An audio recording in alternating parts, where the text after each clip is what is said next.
Nah itu Nabi Muhammad SAW tahu dari mana gitu loh, gunung itu seperti pasak gitu. Apa dulu sudah ada alat yang buat mengukur tanah ke dalam gitu? Nggak mungkin. Itu bukti gitu bahwa nggak mungkin Quran diciptakan oleh atau dikarang oleh manusia pada zaman itu. Gitu. Apakah pada zaman sekarang mungkin? Ya kalau memang ada ilmu apa ayat-ayat ilmu pengetahuan yang mungkin nanti baru ketahuannya mungkin ribuan tahun setelah ini. Tuh. Tapi pada saat itu, pada abad ke-7, tidak mungkin seorang manusia yang tidak bisa baca tulis bisa mengetahui teori Big Bang, bisa mengetahui gunung itu pasak, bisa mengetahui oksigen itu tipis kalau kita mendaki langit itu. Mas Sabri bilang baca Bible gimana? Agak goyang-goyang itu yang dimaksud goyang-goyang itu yang seperti apa? Ya kalau baca Bible itu sih ya kayak pemahaman kita itu kayak nggak logis gitu. Itu aja sih. Nggak logis. Nah, yang nggak logis yang di Perjanjian Lama atau di Perjanjian Baru? Atau semuanya? Justru Perjanjian Lama yang logis, Perjanjian Baru kagak. Gitu ya. Ini saya baru dengar nih. Orang Kristen nih bilang nih, ya Perjanjian Lama logis, Perjanjian Baru nggak logis. Nah, boleh cerita nggak Mas? Nggak logisnya gimana? Yang nggak logisnya gimana kalau mau dibilang ya? Seperti tadi saya udah sama Mas Kristianto. Iya, oh iya nih. Om Kristianto nih. Mas Kristianto tadi kita udah cerita. Iya, iya. Memang nggak logisnya di situ. Di Roh Kudusnya gitu loh. Oh, Roh Kudusnya.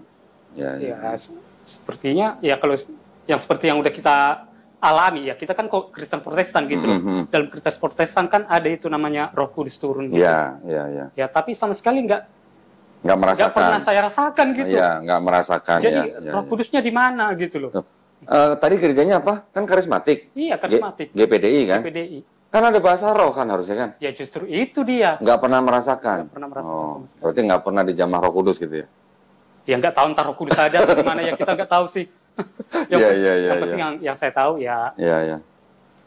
Biasa aja kagak. Tapi sampai saat ini Mas Apri percaya bahwa Yesus itu Tuhan? Kalau itu masih gelembung 50% memang. Oh 50%. Turun apa naik? Ya tadinya. Tadinya 100% turun jadi 50%, apa tadinya enggak jadi 50% naik gitu? Ibarat timbangan rata sih. Oh ya, rata. Rata maksudnya artinya dari dulu sebenarnya Mas Apri nggak percaya sepenuhnya bahwa Yesus itu Tuhan maksudnya. Atau gimana? Kalau percaya ada 50%, terus 50%-nya lagi dia ya seperti ngayal gitu loh. Gimana mau dibilang ya? Ya. Ya kita juga nggak ada niat untuk menyudutkan gitu. Iya. Nggak ada niat untuk ini. Gini Mas Apri, gini ya.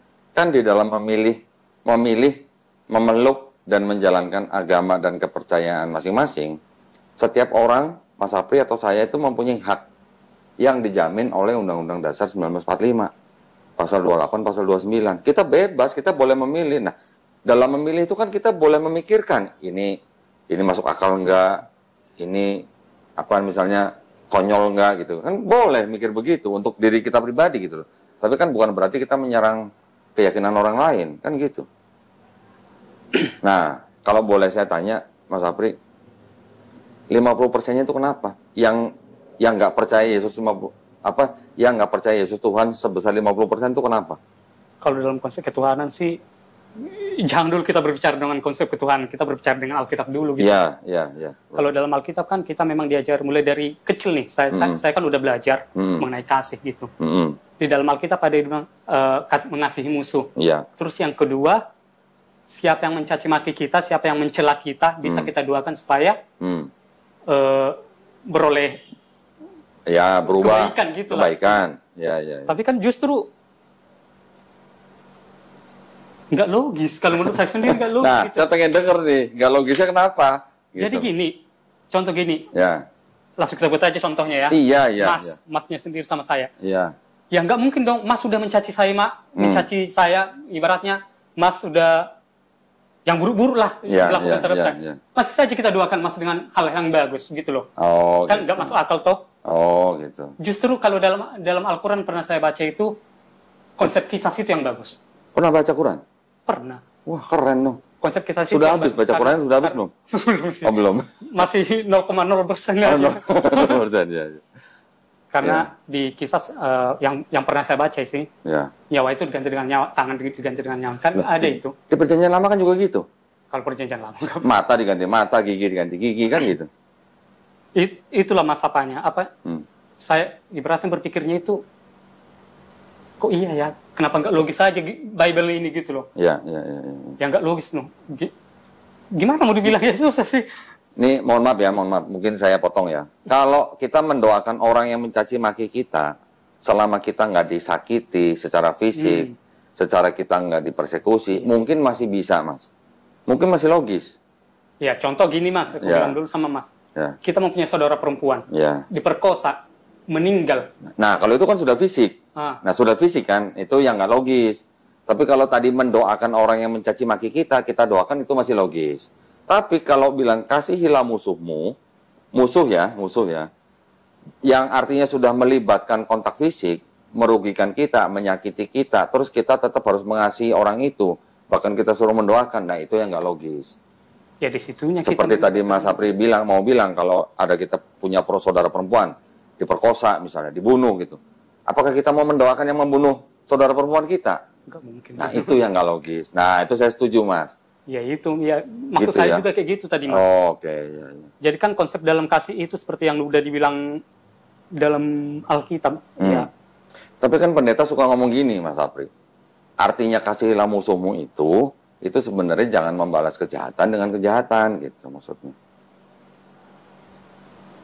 Logis nggak? Nah, berarti kalau ada orang membunuh saudara kita, bukan berarti kita harus membalas membunuh. Kata pendeta begitu.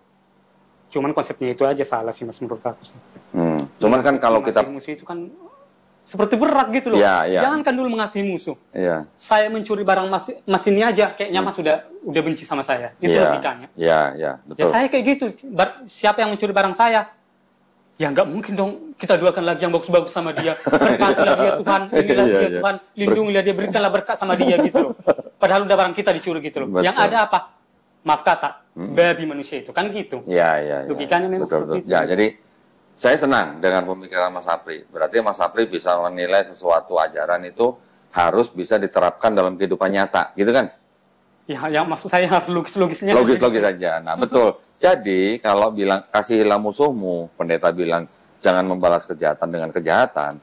Tetapi kalau kita sendiri atau anggota keluarga kita sendiri atau bahkan dalam konteks satu bangsa, ya, disakiti atau dijajah atau dizolimi, ya, artinya ditindas, kan kita punya hak untuk melawan. Artinya bukan kita membalas kejahatan dengan kejahatan itu, kalau kita melawan terus kita harus tidak boleh membalas kejahatan tuh bukan berarti terus kita diam aja. Masa kalau negara kita dijajah terus kita diam aja, ambil aja semua gitu kan enggak. Pasti gitu dong. Kalau anggota keluarga kita dibunuh atau dirampok, kan yang bisa kita lakukan kalau kita tidak bisa menangkap si pembunuh atau menangkap si perampok, kan kita lapor polisi. Ada polisi yang menjadi penegak hukum gitu kan. Artinya kalau kita lapor berarti kan ada rasa nggak terima dalam hati kita kan. Nggak terima, kenapa nggak terima? Karena kita menuntut keadilan. Ya gitu ya. Jadi kalau misalnya anggota keluarga kita dibunuh, kita pasti lapor dong. Kita nggak lapor malah kita salah gitu, karena itu ada kejahatan gitu. Nah, tapi kalau dengan prinsip kasihilah musuhmu, terus kita harus mengasihi pembunuh yang membunuh saudara kita, kan nggak mungkin gitu. Kalau ajaran itu, Mas, ditetapkan di dalam pengadilan, mungkin nggak kira-kira? Di dalam pengadilan nih, kasihilah musuhmu gitu. Kosong penjara, Mas. Betul nggak? Betul kan? Iya, masih. Sekarang kalau negara kita dijajah, penjajah datang, kasihilah musuhmu. Gimana? Apa kita kasih semua barang-barang dari sumber daya alam kita gitu ke penjajah? Kan enggak kan? Pasti kita lawan, kita usir kan? Tujuannya kita usir apa? Supaya apa? Ya, supaya kita sejahtera lagi. Nah, supaya ada perdamaian kan? Jangan orang menjajah bangsa lain, kan begitu. Nah, artinya berarti kan gini, Mas. Ini mohon maaf ya, kita kan ngobrol nih ya, kita sharing nih. Waktu zaman Yesus masih hidup, kalau kita baca Bible, bangsanya Yesus bangsa apa? Yahudi kan? Bangsa Yahudi. Bangsa Yahudi waktu itu juga sedang dijajah, Mas. Yang jajah bangsa apa? Romawi kan? Romawi kan, betul kan? Nah, kan Yesus yang nyalib Yesus kan tentara Romawi kan, Mas. bangsa Yahudi sedang dijajah oleh bangsa Romawi. Nah, sekarang di dalam Bible yang ditulis berapa puluh tahun setelah nggak ada Yesus, ditulisnya katanya di Romawi, yang nulis orang-orang yang berpendidikan, terus dibaca sama orang-orang Yahudi. Bacanya apa? Kasihilah musuhmu. Nah, musuhnya bangsa Yahudi ini siapa? Ya bangsa Roma. Bangsa Romawi. Terus bangsa Yahudi suruh kasih bangsa Romawi gitu. Padahal bangsa Romawi itu yang menjajah bangsa Yahudi. Satu. Yang kedua, di Bible juga dikatakan, bayarlah pajak kepada kaisar. Nah, kaisar ini kan dari Romawi. Bangsa Yahudi kan nggak punya kaisar. Kaisar ini kan yang menjajah bangsa Yahudi. Suruh bayar pajak ke kaisar. Gitu. Ke Kaisaran Romawi ya. Ya. Terus di surat-surat di Paulus juga dikatakan, takluklah atau tunduklah kepada pemerintah. Pemerintah pada saat itu siapa? Bangsa Romawi kan? Bahkan Paulus mengatakan, pemerintah itu berasal dari Allah. Mungkin nggak pemerintah Romawi itu berasal dari Allah untuk menjajah bangsa Yahudi? Logis nggak kira-kira, Mas? Enggak logis. Enggak ya. Terus Paulus juga menulis, bayarlah pajak dan cukai kepada yang berhak.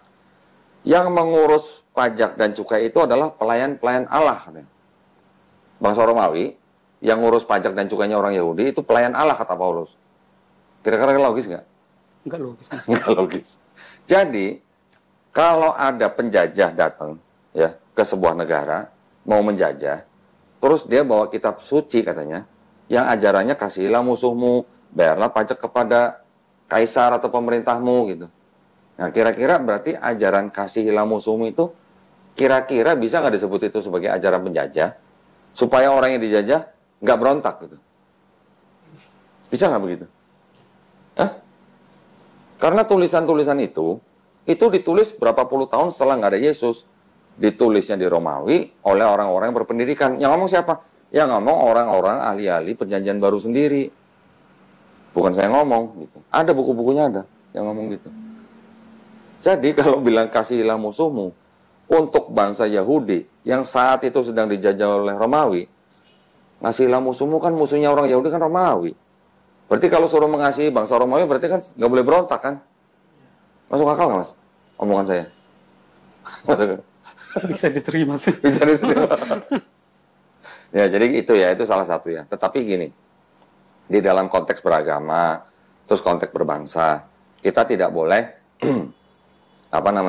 menjelek-jelekan ajaran agama orang lain.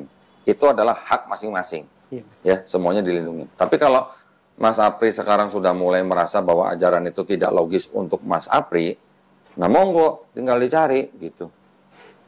Silakan gitu. Nah, saya juga mau nanya nih sama Mas Apri ini. Mas Apri kan sudah baca Bible. Sudah baca perjanjian lama, tadi katanya logis. Sudah baca perjanjian baru, nggak logis gitu ya.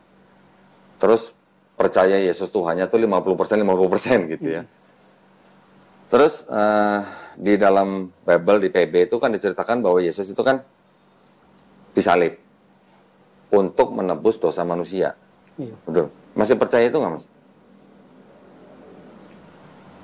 Kalau dalam konteksnya kematian ya, kematian sama kebangkitan itu ya bisa-bisa jadi terima gitu loh. Kematian dan kebangkitan. Tapi tujuan daripada kematian dan kebangkitan itu untuk menebus dosa manusia bisa diterima nggak? Kalau masalah itu bisa saja kita terima sih, Mas. Bisa diterima. Bisa saya terima. Nah. Ya masalahnya itu yang janggal itu justru hari kelahirannya gitu loh. Oh, hari kelahirannya. 25 Desember. 25 Desember. Ya. Kenapa hari kelahiran? Kenapa?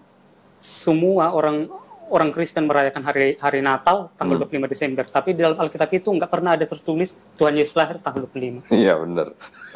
Ya benar ya, memang nggak ada gitu 25 Desember. Jadi yang dirayakan itu apa? Sedangkan yang dalam Alkitab aja nggak ada gitu loh. Ya, betul. Ya makanya saya bilang kita ambil sebuah agama gitu loh, ya atau satu agama gitu loh, yang logis saja gitu. Kalau menurut aku itu nggak logis sama sekali. Ya.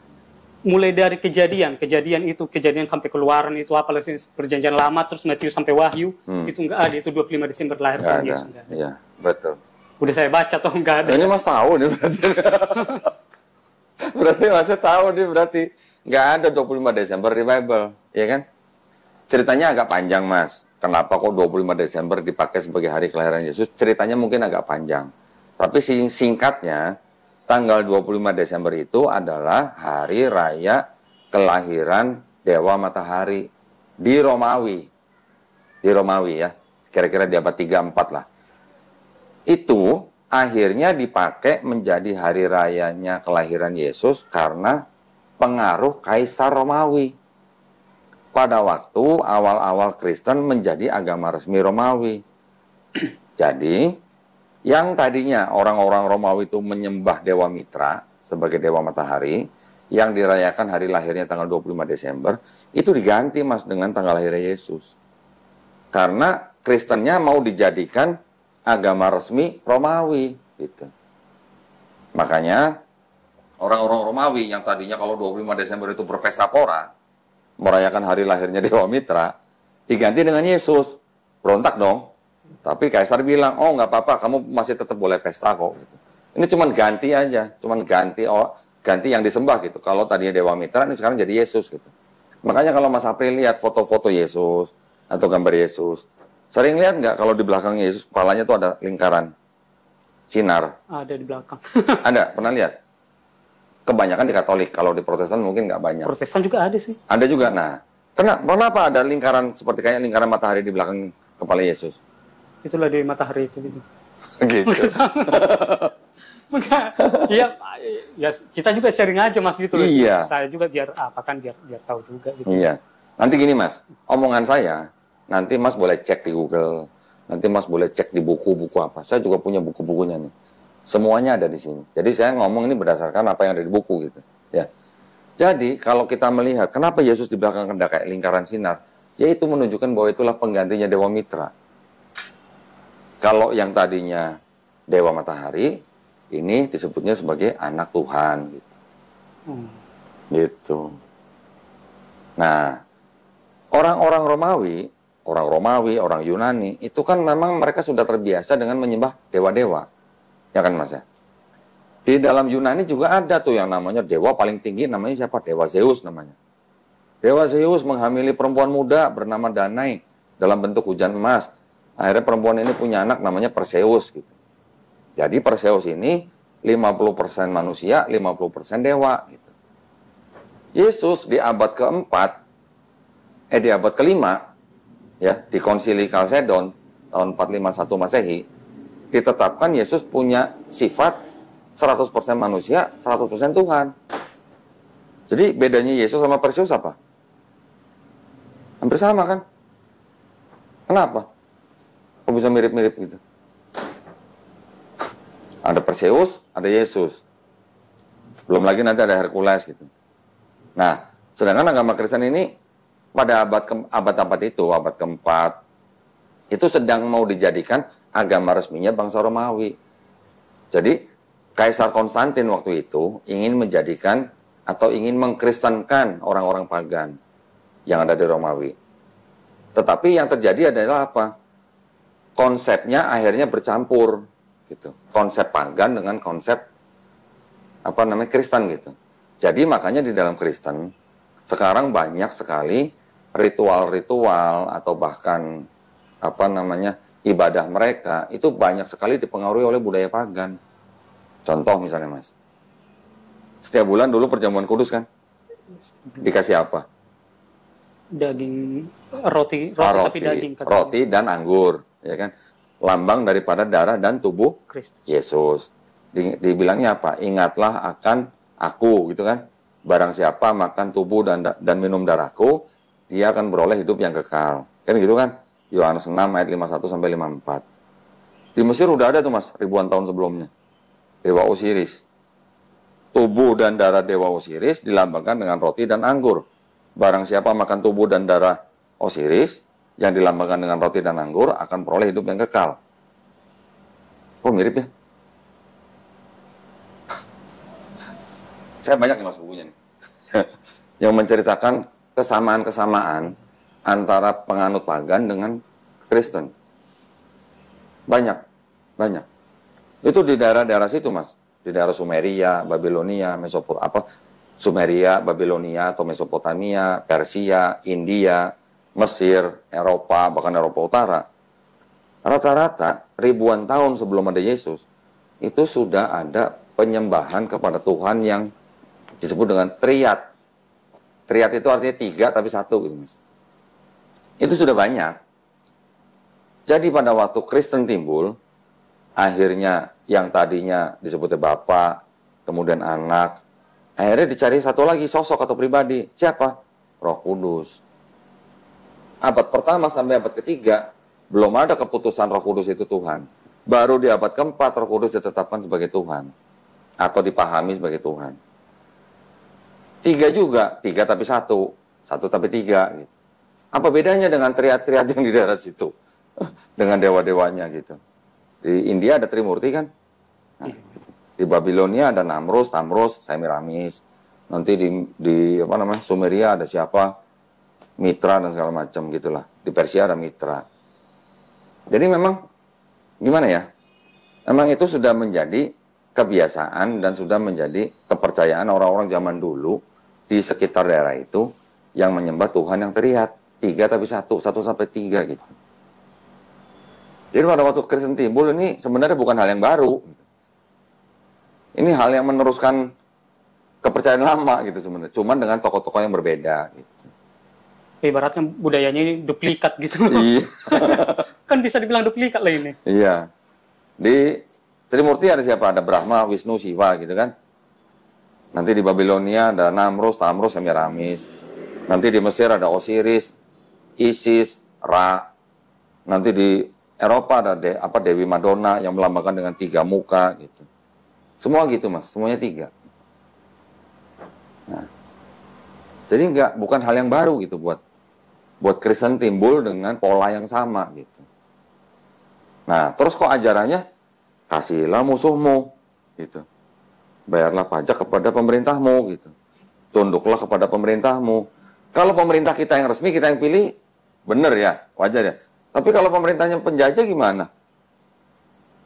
Kita suruh tunduk sama penjajah gitu. Nggak boleh berontak gitu, nggak boleh ngusir gitu. Kan enggak gitu ya. Datang itu ke Indonesia Mas ajaran dibawa oleh Belanda kan. Belanda datang bawa kapal, bawa meriam, bawa bedil, sambil bawa misionaris. Misionarisnya bilang sama penduduk-penduduk, kasihlah musuhmu gitu. Logis, Mas. Nah, saya punya nih Mas, Bible nih. Ini namanya apa? The Negro Bible. Bible untuk orang Negro. Siapa Negro yang di sini maksudnya? Orang-orang kulit hitam yang menjadi budak di Amerika Latin di akhir abad ke-19. Dikasih Bible-nya begini.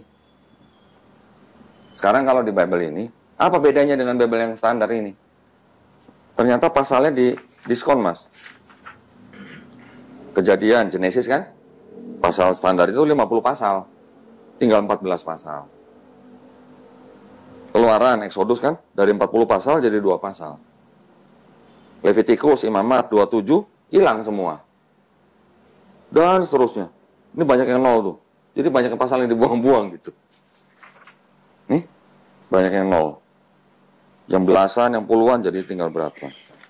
Berapa persen tuh? Ada yang tinggal 15%, ada yang tinggal 50%, ada yang 0%. Tujuannya apa? Begini. Kenapa kok kalau kitab suci kok ayatnya bisa dibongkar pasang gitu? Tujuannya apa? Supaya negronya nggak berontak, budaknya nggak berontak. Pernah lihat ini Mas? Nggak pernah lihat.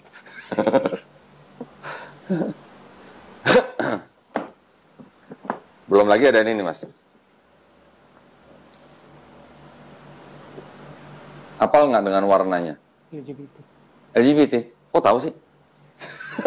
Ya memang itu kan lambangnya itu. Iya lambangnya. Ini tulisannya apa nih Mas? Gitu. Jadi Bible buat siapa? Untuk para gay. Untuk para gay. Ini pernah dengar King James Version? King James Bible pernah dengar? Belum pernah. Nggak pernah ya? Oke. Nggak tahu mungkin. Jadi tergantung untuk siapa gitu Bible itu. Bisa dibongkar pasang gitu. Pasalnya dan ayatnya. Gitu. Nah, alhamdulillah Mas Apri datang ke sini nih, saya yakin itu bukan kebetulan, Mas. Kalau Mas Apri semalam menghubungi saya lewat WA, terus ada janjian dijemput sama Ustadz Agus, bisa datang sini ketemu saya, itu bukan kebetulan. Pasti ada yang ngatur. Ya. Tidak ada pertemuan dua orang itu yang kebetulan. Pasti ada yang ngatur. Kalau tidak diizinkan Allah Subhanahu wa taala, kita tidak akan ketemu walau kita berusaha gitu. Tapi kita sudah diizinkan bertemu begini. Ini sebuah tanda yang membawa, insya Allah membawa kebaikan buat kita berdua gitu, buat semuanya gitu, Mas. Saya kalau mau bicara panjang lebar tentang Bible ini banyak sekali nih yang bisa saya tunjukin. Lagian saya masih awam juga, Mas. Tapi maksud saya gini, Mas Apri kan saya yakin dengan kegalauan tadi yang percaya Yesus sebagai Tuhan cuma 50%, terus ajarannya nggak logis. Itu buat saya sebenarnya sudah cukup. Udah cukup sebenarnya buat saya. Artinya sudah cukupnya itu begini. Saya tidak perlu lagi menunjukkan ke Mas Apri ada ayat-ayat yang tidak asli dalam Bible kan? Tahu nggak di dalam Bible ada ayat tidak asli? Belum pernah. Belum pernah dengar? Atau mau baca sekali-sekali ya? Sekali aja biar tahu gitu ya. Jadi biar jangan disangka saya nanti mengada-ngada gitu. Nah, ini pegang Mas. Pegang aja. Ini kitab suci apa? Katolik. Katolik. Nih, bukan di sini. Ini apa? Tidak untuk diperdagangkan. Terus ini dari mana nih? 2009 kan ya? Ini untuk dipersembahkan oleh siapa? Kepada umat Katolik. Oleh? Direktur Jenderal Bimbingan Masyarakat Katolik Departemen Agama Republik Indonesia. Resmi nggak? Resmi dong. Departemen. Cuma tidak untuk diperdagangkan kan? Nah, saya kasih lihat ada ayat begini, Mas. Pegang. Mas baca nih di sini nih 1 Yohanes pasal 5 ayat 7. Ini 7 nih. Nah, ini 7. Sampai ayat 8. Coba tolong dibaca, Mas. 1 Yohanes pasal 5 ayat 7. Nah, ini kan 7 nih. Nah, dari ayat 7 dibaca sampai ayat 8. Sebab ada 3 yang memberi kesaksian di dalam surga, Bapa, Firman, dan Roh Kudus, dan ketiganya adalah satu. Dan ada 3 yang memberi kesaksian di bumi, roh dan air dan darah, dan ketiganya adalah satu. Pernah baca kan pasti? Di Bible-nya Mas Abe pernah baca dong? Pernah sih, pernah. Pernah kan? Kan ada Bapa, ada Firman, ada Roh Kudus, dan ketiganya adalah satu, ya kan? Itu kan dianggapnya sebagai bukti bahwa di dalam Bible itu ada ajaran Trinitas gitu kan? Iya, konsepnya Trinitas ada. Ada Bapa, Firman, dan Roh Kudus gitu. Dan ketiganya satu. Itulah satu-satunya bukti di dalam Bible bahwa ada ajaran Trinitas, kan gitu. Nah, ini ada catatannya nih Mas Ibu nih. Ayat 7 sampai 8 coba dibaca sampai sini. Di dalam surga, di bumi. Nah, Bagian dibaca. ayat ini tidak terdapat dalam naskah-naskah Yunani yang paling tua, dan tidak pula dalam terjemahan-terjemahan kuno, bahkan tidak dalam naskah-naskah paling baik dari Vulgata. Bagian ini kiranya aslinya sebuah catatan di pinggir halaman salah satu naskah terjemahan Latin, yang kemudian disisipkan ke dalam naskah-naskah oleh penyalin, dan akhirnya bahkan disisipkan ke dalam beberapa naskah Yunani. Karenanya bagian ini pasti tidak asli. Nah, kok bisa ayat tidak asli? Pernah lihat nggak Bible ada catatan kakinya seperti ini? Bible catatan kaki sih nggak pernah sih, Mas. Nggak pernah. Mungkin karena beda ya. Ini Beda, ini jauh lebih tebal. untuk Katolik atau memang ada ayat Ya. kakinya, tapi dia ayat kaki itu cuma Yohanes ini, ayat ini. Oh iya, ini, itu referen. dia. Itu namanya ayat silang namanya Mas. Nah tapi kalau ini ada catatan kakinya, ada catatannya. Ayat ini asalnya apa, dari apa, jadi apa gitu. Dan ini baru salah satu Mas. Masih ada lagi yang lain. Jadi Bible ini mengakui bahwa ada ayat yang tidak asli. Tidak asli itu artinya apa? Tadinya sebuah catatan, kemudian dijadikan menjadi ayat, disisipkan gitu kan. Kalau tidak asli artinya apa? Ada yang tertambah, ada yang dikurang-kurangi, itu kan tidak asli. Nah, kalau tidak asli kata lainnya apa? Apa? Kata lainnya apa kalau tidak asli? Ya tidak resmi gitu. Tidak resmi ya. Nah gitu. Dan ini baru salah satu Mas. Masih banyak yang begitu di sini. Ini dari sumber mereka loh ya, bukan dari Quran loh, bukan dari asumsi saya loh. kira-kira kalau menurut Mas Apri, kalau sebuah kitab yang disebut kitab suci, ada ayat yang tidak asli, atau sisipan, atau tambahan gitu. Menurut Mas Apri itu bisa nggak disebut sebagai kitab suci? Nggak bisa, Mas. Nggak bisa. Karena memang dalam Alkitab juga pernah saya baca juga. Bagi siapa yang menambah-nambahi, itu di kitab Wahyu ya. Bagi siapa yang menambah-nambahi atau mengurang-urangi, ya diterima akibatnya gitu. Nah, iya. Gimana dong? Tapi gini ya, pandangan saya ya terhadap Bible ya. Di dalam Bible masih ada firman-firman Tuhan. Ya. Sisa-sisanya masih ada, Mas. Ya, di Perjanjian Lama terutama kan. Di Perjanjian Lama kan Nabi Musa mengatakan apa? Shema Israel. Ya. Dengarlah hai bangsa Israel. Tuhan Allah kita, Tuhan itu Esa, betul kan?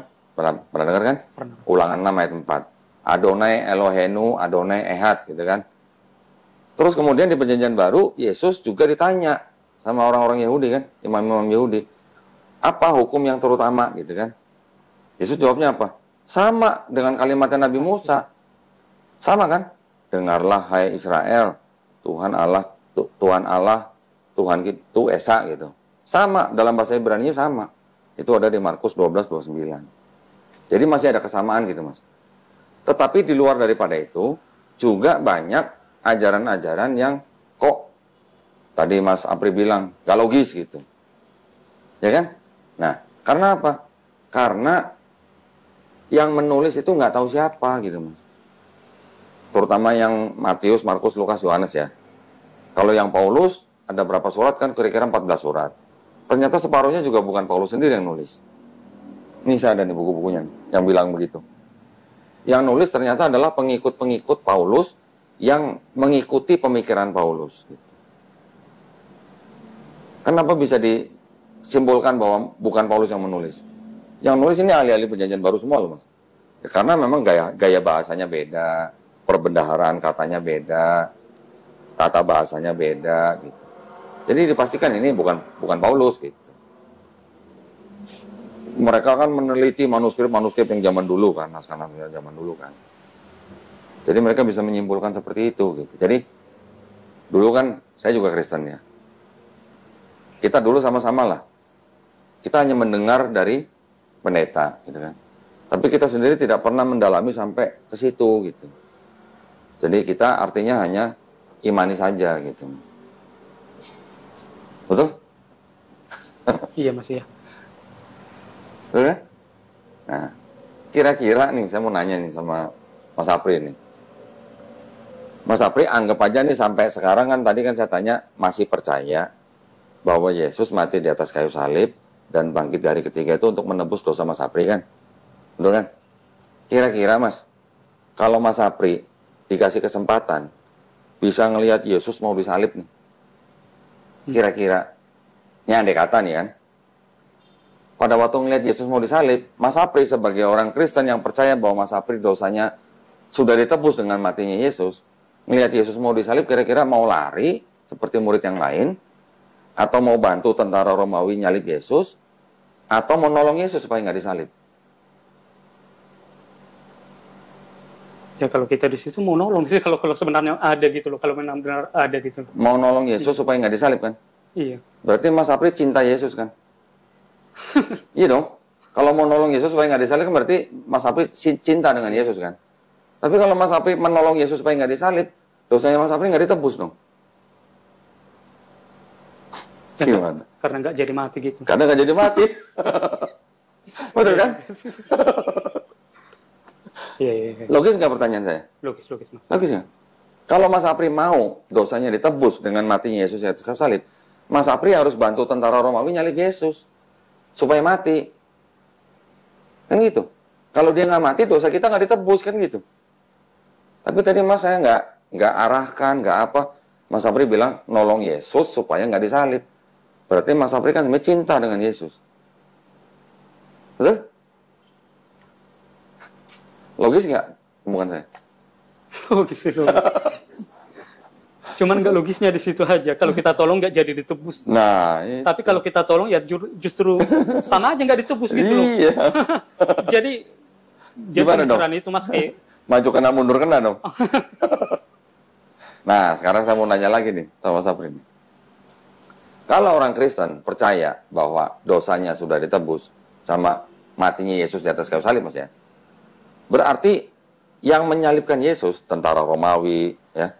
Tentara Romawi kan disuruh sama Pontius Pilatus kan? Iya. Pontius Pilatus diminta sama siapa? Imam-imam Yahudi kan? Imam Yahudi bisa nangkap Yesus dari siapa? Yudas Iskariot. Yudas Iskariot bisa menyerahkan Yesus ke Imam Yahudi karena siapa? Ada yang membisiki dia kan? Ada yang bisa. Siapa? Iya. Iblis kan? Ada ayatnya kan di Bible. Jadi iblis membisiki Yudas, Yudas menyerahkan Yesus ke Imam Yahudi, Imam Yahudi minta Pontius Pilatus untuk disalibkan Yesusnya, Pontius Pilatus baru nyuruh tentara Romawi untuk nyalib kan? Ini 5 pihak ini yang menyalibkan Yesus supaya mati di atas kayu salib, supaya nebus dosanya Mas Apri. Ini 5-5-nya berjasa apa berdosa, Mas? Kalau dalam konteks tadi berjasa. Berjasa dong. Kalau berjasa harusnya masuk surga atau masuk neraka? Masuk surga sih. Harusnya masuk. Mau satu surga sama iblis. Gimana? Ya kadang memang nggak logis sih Mas. Nah, itu karena aja nggak sih. logis. Sekarang Mas Apri sudah bisa menyatakan dengan tegas karena memang nggak logis gitu. Karena memang Yesus tidak pernah mengajarkan bahwa dia mati di atas kayu salib untuk menebus dosa manusia. Kan di Matius 18 ayat 3 Yesus bilang, kalau mau masuk kerajaan sorga, kamu hanya perlu bertobat dan menjadi seperti anak kecil ini gitu. Kan gitu kan? Kalau bertobat artinya gimana? Menyembah Yesus sebagai Tuhan gitu kan enggak. Yesus nggak pernah bilang sembahlah aku kan. Karena Yesus hanya bilang bertobat dan menjadi seperti anak kecil ini. Baru bisa masuk kerajaan Allah. Betul? Kalau Mas percaya tadi 100% Yesus Tuhan, saya nanti mungkin banyak tanya. Gitu. Tapi karena sudah 50%, sudah cukup dengan itu aja. Gitu Mas. Segala sesuatunya kita harus pikirkan, logis nggak gitu. Mas Apri datang ke sini dengan pemikiran bahwa itu tidak logis. Wah, itu sudah begini sebenarnya. Ada yang mau ditanyain soal Bible? Nggak ada lagi cuma. Nggak ada lagi. Ya memang udah mewakili sih memang. Sudah wakili ya. Mau satu lagi nggak? Boleh. Sebelum ambil keputusan. Ini kita cek dengan logika aja. Kira-kira menurut Mas Apri, Yesus disalib itu kira-kira rela nggak?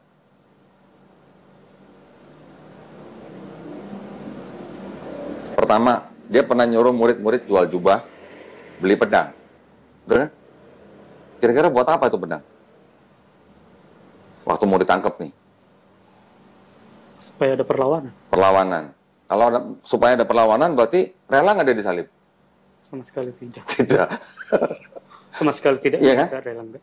Kemudian dia larinya kemana? Ke Taman Getsemani kan? Nggak semangat. Taman Getsemani. Ngapain di Taman Getsemani? Semalam-malaman apa? Berdoa. Berdoa di Taman Getsemani. Berdoa kepada siapa? Kepada Allah Bapa. Kepada Allah Bapa. Nah katanya Yesus Tuhan, kok berdoa sama Allah Bapa? Itu dia lagi. Itu dia lagi. Karena memang dalam Yohanes 3:16 juga ada yang bilang kayak gitu. Iya, ya. Karena begitu besar kasih Allah akan dunia ini sehingga ia telah mengaruniakan anaknya. Iya, Gitu. iya. Jadi ibaratnya gitu, dia dan anaknya kan udah 2. Iya. Jadi yang Allah itu mana gitu. Nah, terus mau dijadikan satu kan? Belum lagi ada Roh Kudus kan? Nah, ini kedua ya tadi ya di Taman Getsemani. Artinya dia berdoa kepada Tuhan, Tuhannya dia. Berarti apa namanya? Dia kan apa? Minta tolong. Berarti, Kan dia minta tolongnya gini. Jikalau bisa, lalukanlah cawan ini daripadaku. Pernah dengar kan? Jikalau bisa, lalukanlah cawan ini daripadaku. Itu artinya rela nggak disalib? enggak rela. Nggak rela. Walaupun pada akhirnya dia bilang, tetapi bukan kehendakku yang terjadi, tapi kehendakmu yang terjadi. Itu berarti kan artinya Yesus pasrah. Gitu ya? Terus kemudian dia ketakutan malam itu di Taman Getsemani. Di Lukas disebutkan bahwa keringatnya seperti titik-titik darah. Berarti kalau dia ketakutan, dia rela nggak disalib, Mas? Enggak rela. Nggak rela. Ya kan? Terus pada waktu dia ditangkap, terus dia diadili di depan imam besar, penjaga imam besar menampar dia. Dia bilang, saya salah apa? Kok ditampar gitu? Kalau saya salah, tolong tunjukkan gitu. Lah kan Yesus ngajarin muridnya apa? Ditampar pipi kanan, kasih pipi kiri. Lah kok giliran dia ditampar sendiri, kok dia protes? Logis nggak? Berarti itu artinya Yesus rela nggak disalib? Nggak rela. Tidak rela. Terus pada waktu dia di atas kayu salib, dia kan teriak, Eli, Eli, lama sabahtani. Artinya, Allahku, Allahku, mengapa kau meninggalkan aku? Rela nggak kira-kira kalau teriak begitu? Ya memang nggak rela. Nggak rela. Ada teks yang lain yang bilang mengatakan bahwa ampunilah mereka karena mereka tidak tahu apa yang mereka lakukan. Ada yang begitu. Tapi ada Eli, Eli, lama sabahtaninya gitu loh. Itu kan sebuah indikasi bahwa dia nggak rela disalib. Kan gitu ya. Jadi dari situ aja, kita bisa berpikir, berarti sebenarnya kan Yesus itu dibunuh gitu. Ya kan? Bukan datang untuk menyerahkan diri untuk disalib, untuk menebus dosa gitu loh. Nah sekarang kalau memang Yesus itu Tuhan, ya Mas ya, kalau memang dia Tuhan, terus sebelum dia turun ke bumi, dia kira-kira dia tahu nggak dia bakal mati di atas kayu salib? Kan Tuhan nih, dia mau menebus dosa manusia nih. Kira-kira dia tahu nggak dia bakal mati di atas kayu salib? Kalau dalam Alkitab dibilang dia tahu sih. Di Alkitab nggak disebut, tapi ini kita dengan logika aja. Kalau memang dia Tuhan, dia mau turun ke bumi menebus dosa manusia dengan cara mati di atas kayu salib, dia udah tahu belum harusnya? Kan Tuhan. Karena dia sendiri yang menyerahkan dirinya dia. Kan harusnya tahu dong. Ya tahu. Harusnya tahu kan. Tetapi bisa nggak saya bilang bahwa misinya dia datang ke bumi itu untuk bunuh diri? Enggak sih. Walaupun bangkit dari ketiga, kalau dia tahu dia bakal mati, bisa nggak tindakan itu saya sebut bunuh diri? Karena tindakan dia kan menghilangkan nyawa sendiri. Tindakannya memang bunuh diri di situ. Tindakannya bunuh diri, walaupun motivasinya beda. Motivasinya bukan stres atau apa, tapi untuk mengorbankan diri ya. Tapi tindakannya itu kan bisa disebut sebagai tindakan bunuh diri. Kan gitu. Selagi pula kalau Yesus itu memang benar-benar Tuhan, masa Tuhan nggak tahu hari kiamat? Ya kan? Kan dia ditanya, kapan hari itu gitu kan? Kan dia bilang, yang tahu hanya Bapa. Anak tidak tahu, malaikat pun tidak tahu. Kalau Tuhan masa nggak maha mengetahui gitu? Maksud saya gitu. Dan kalau memang dia, memang benar-benar dia berniat datang untuk menebus dosa manusia, kan dia tinggal menyerahkan diri ke imam Yahudi. Kenapa harus ngumpet-ngumpet di Taman Getsemani kan? Iya. Logis nggak menurut saya? Iya, Mas. Hah? Mas mau nolong saudaranya nih, ya udah tinggal datang serahin diri mau nolong gitu. Kenapa harus ngumpet-ngumpet gitu, harus tangkap dulu gitu. Harus gini dulu. Seperti drama gitu Mas. Iya Mas. Gitu loh maksud saya. Kalau kita teliti lagi, sebenarnya ajaran bahwa Yesus mati di atas kayu salib untuk menebus dosa manusia itu kan adanya setelah Yesus nggak ada. Yang mengajarkan orang-orang yang setelah nggak ada Yesus gitu. Itu Paulus gitu. Bahkan Paulus bilang buat orang-orang yang tidak hidup di bawah hukum Taurat, orang-orang goyim yang non Yahudi maksudnya.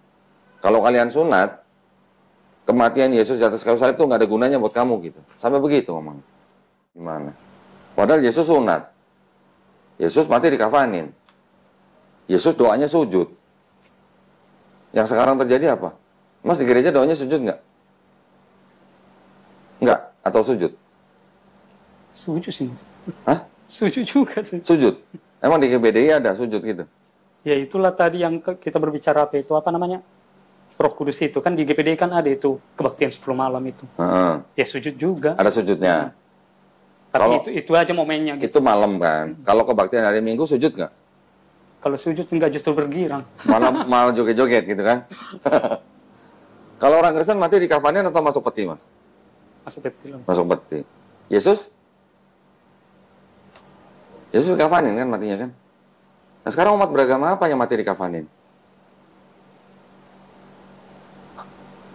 Yang penting bukan Kristen. Sekarang menurut Mas Apri, umat beragama apa yang sekarang Mas Apri tahu yang kalau mati dikafanin? Orang Islam. Orang Islam. Orang Islam juga kalau doa, sholat, sujud kan? Yesus kira-kira pernah makan babi nggak, Mas? Kalau di Bible? Kapan? Nggak pernah. Umat beragama apa yang nggak makan babi? Muslim. Muslim. Iya kan? Jadi, yang ngikutin Yesus siapa kalau gitu? Kristen atau Muslim? Yesus puasa, Mas. Yang puasa siapa sekarang? Muslim atau Kristen? Puasa full 1 bulan maksudnya ya? Muslim. Muslim. Gimana dong? Kenapa kalau memang Kristen mengaku sebagai pengikut Yesus, kenapa nggak ngikutin gitu loh? Kenapa berubah semua gitu? Mati masuk peti, doanya jingkrak-jingkrak, nggak ngikutin hari Sabat gitu, malah hari Minggu gitu, ya kan? Terus babi dimakan gitu kan? Saya juga dulu makan babi, ya. Kenapa nggak mengikuti gitu loh Yesusnya? Kenapa yang mengikuti malah Islam gitu loh, Mas? Berarti ada kemungkinan nggak bahwa sebenarnya Yesus itu sebenarnya Muslim? Kita yang ngikutin dia gitu. Buktinya masih ada, masih kita praktekkan sampai sekarang. Kita sholatnya sujud, kita nggak boleh makan babi, kita mati dikafanin, kita berpuasa, gitu kan? Ada semua kan di Bible kan? Jadi ada kemungkinan nggak tuh Yesus sebenarnya Muslim? Ya juga sih. Nah, kan Mas Apri semalam kan bilang, Mas Apri pengen nanya-nanya soal Islam, ya kan? Iya. Nah, Islam itu artinya sebenarnya adalah berserah diri, Mas. Ya, berserah diri, damai, selamat, patuh, taat, tunduk kepada siapa? Kepada Sang Pencipta aja. Hanya kepada Sang Pencipta. Gitu. Itu artinya Islam tuh, Mas. Nah, Islam. Kalau orangnya disebut Muslim. Gitu. Ya, Muslim orang yang berislam gitu, Mas. Jadi kalau Muslim adalah orang yang berislam atau dengan kata lain orang yang berserah diri kepada siapa? Kepada Sang Pencipta. Gitu. Pencipta ada berapa? Cuma satu. Jadi Muslim adalah orang yang berserah diri kepada kehendak Sang Pencipta. Gitu. Tetapi di dalam Islam itu kan ada syariat-syariat. Ya. Pada zaman Nabi Adam sampai Nabi Abraham alaihissalam, mungkin syariatnya bagaimana. Nanti pada waktu Nabi Musa alaihissalam diturunkan syariat nih, namanya Taurat. Ya kan? Pada zaman Nabi Daud diturunkan lagi syariat, namanya Zabur atau Mazmur. Ya. Pada zaman Nabi Isa atau Yesus diturunkan syariat lagi namanya Injil. Nah, itu semuanya adalah syariat-syariat pada zaman itu untuk bangsa Israel. Hanya untuk bangsa Israel kan? Apakah untuk seluruh dunia? Enggak. Kan Yesus bilang di Bible juga kan, aku diutus hanya untuk domba-domba yang tersesat dari bangsa Israel. Bahkan murid-muridnya dilarang pergi ke negeri Samaria kan? Nggak boleh kan? Musa juga menerima Taurat untuk bangsa Israel. Begitu juga Daud menerima Mazmur juga untuk bangsa Israel. Nabi Isa juga begitu untuk bangsa Israel. Gitu. Jadi itu namanya syariat. Nah, syariat-syariat semua yang 3 itu kan untuk bangsa Israel, untuk bangsa tertentu gitu. Ya kan? Barulah diturunkan syariat yang terakhir, yaitu Quran, Mas. Di dalam Quran ini kalau mau dicari intisari daripada Taurat, Zabur, Injil, semuanya ada dalam Quran. Intisarinya ya. Misalnya contoh apa? 10 perintah Allah. Ada. Kalau kita mau cari dalam Quran ada 10 perintah Allahnya. Di dalam Injil ada, di dalam Zabur ada. Intisari tapi ya nggak semua ya.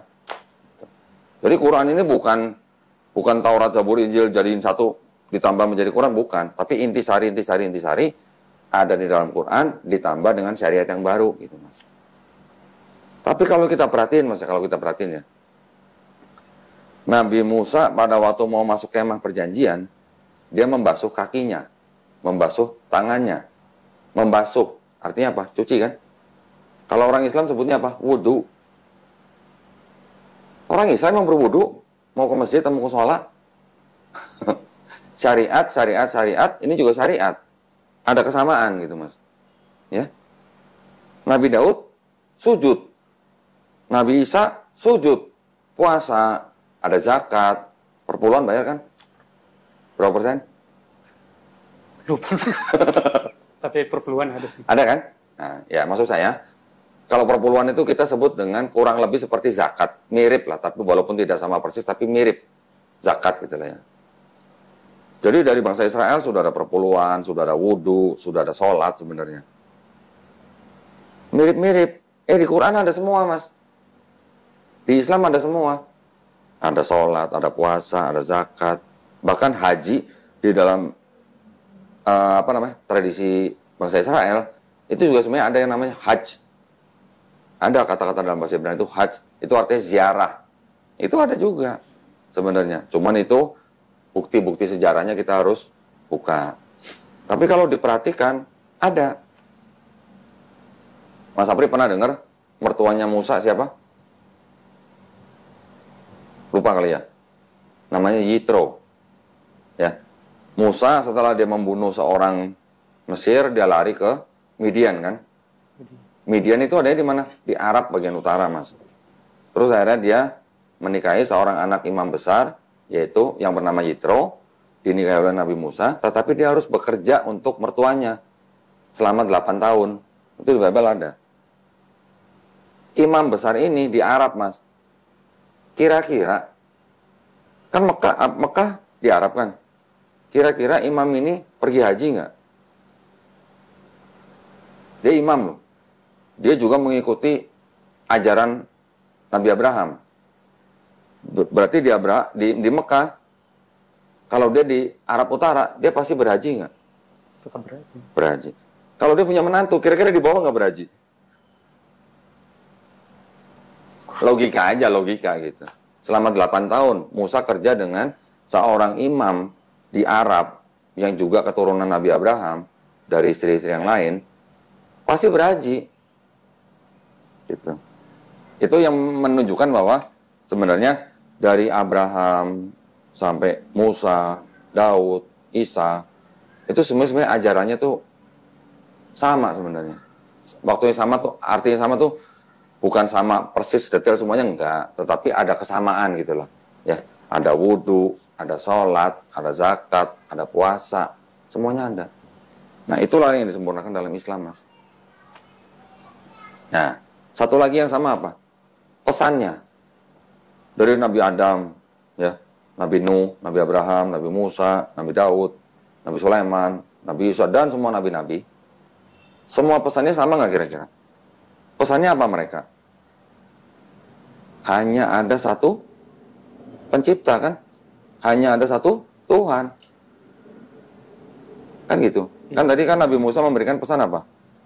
Shema Israel, Adonai Elohenu, Adonai Ehad. Di Islam pesannya apa? Qul huwallahu ahad. Adonai Elohenu, Adonai Ehad. Qul huwallahu ahad. Kok mirip ya? Ehad sama ahad ya? Ehad, ahad, sama. Esa gitu. Jadi ada kesamaan pesan gitu, Mas. Pesan itu juga sama di dalam Islam. Di dalam Islam juga mengatakan apa? La ilaha illallah. Tidak ada Tuhan selain Allah. Jadi kalau kita mau perhatikan, dari Nabi Muhammad SAW, Nabi Isa mundur sampai ke Nabi Adam semua, pesannya sama semua. Hanya syariatnya yang berbeda-beda gitu, Mas. Kalau syariat berbeda-beda itu artinya mungkin dulu zakat atau perpuluhan berapa persen, sekarang disempurnakan jadi berapa persen. Dulu mungkin sholat berapa rakaat, sekarang disempurnakan dengan berapa rakaat, tergantung waktunya. Dulu mungkin puasa berapa hari, sekarang jadi 1 bulan gitu. Kira-kira gitulah. Ya, paham ya? Paham. Di dalam Bible sebutin banyak banget kemiripan-kemiripan yang sekarang dilakukan oleh umat Islam, Mas. Jadi kalau kita nyebut mereka semuanya adalah Muslim, boleh nggak? Muslim dalam arti mereka berserah diri kepada satu Tuhan. Bukan berarti mereka sudah mengikuti syariat Nabi Muhammad, bukan. Kan jaraknya ribuan tahun. Tapi secara akidah keyakinan, mereka hanya berserah diri kepada satu Tuhan, satu pencipta. Itu dalam bahasa Arabnya Muslim disebutnya, gitu, Mas. Jadi Islam ini bukan agama yang baru sebenarnya secara akidah. Secara syariat baru adanya di abad ke-7 secara syariat.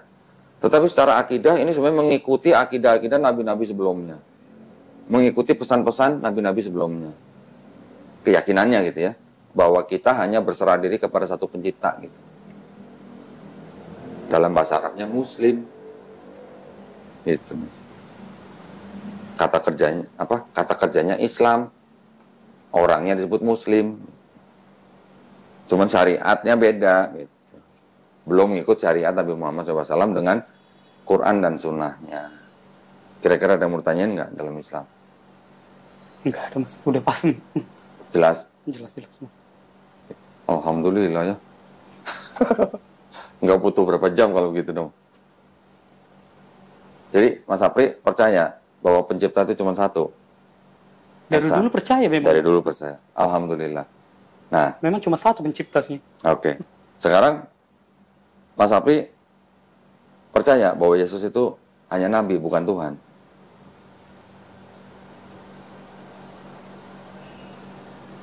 Kalau belum yakin, kita diskusi lagi. Kenapa Yesus bukan Tuhan gitu. Kan dari penjelasan tadi udah pas. Sudah pas. Jadi percaya bahwa Yesus itu cuma nabi, bukan Tuhan. Saya kasih ayatnya ya. Kita buka Bible.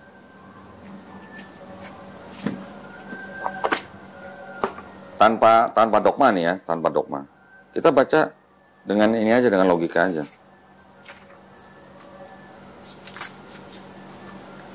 ayat 3, Mas. Yohanes 17 ayat 3. Dibaca aja, Pak. Inilah hidup yang kekal, yaitu bahwa mereka mengenal Engkau satu-satunya Allah yang benar dan mengenal Yesus Kristus yang telah Engkau utus. Hidup kekal artinya apa, Mas? Selama-lamanya. Akhirat kan?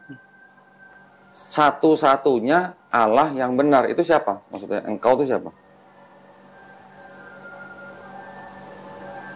Bapa kan? Itulah pencipta itu. Iya, pencipta itu. Nah kan Yesus menyebutnya Bapa kan? Jadi engkaulah satu-satunya Allah yang benar. Satu-satunya loh Mas, nggak ada dua-duanya loh. Nggak ada tiga-tiganya loh. Satu-satunya Allah yang benar.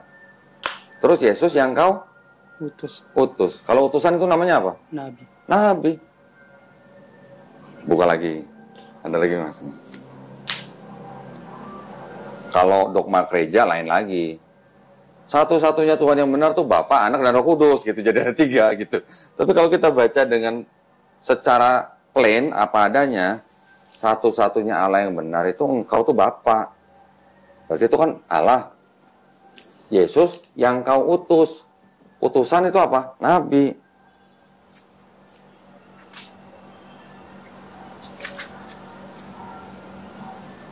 Ayat 16 Mas. Yohanes 13 ayat 16. Sesungguhnya aku berkata kepadamu, seorang hamba tidaklah lebih tinggi daripada tuannya, ataupun seorang utusan daripada orang yang mengutusnya. Nah, artinya apa? Perlu tafsir? Ya berarti Yesus nggak lebih dari sang pencipta itu aja sih. Ya udah kan, simpel kan? Simpel nggak? Simpel sih Mas. Ya. Saya kasih lagi. Kira-kira kalau Yesus Tuhan, kalau Tuhan, kira-kira punya Tuhan nggak?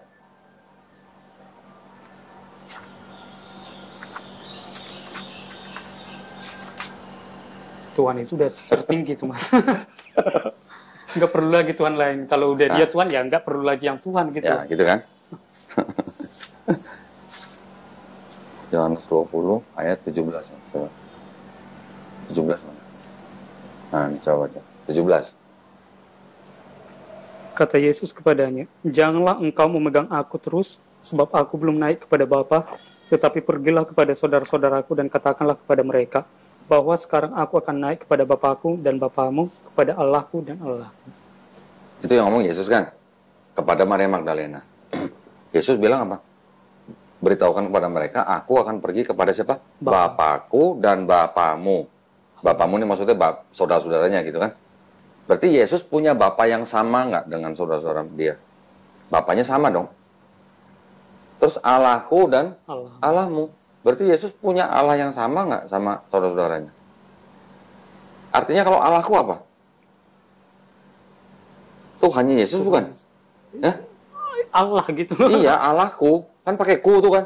Ada kunya kan? Iya, iya. Berarti apa? Berarti Yesus punya Allah gitu. Punya lah dia. Kalau dari sini. Nah, kalau dari sini ya. Nah, terus kalau Yesus Tuhan, Tuhan punya Tuhan gitu.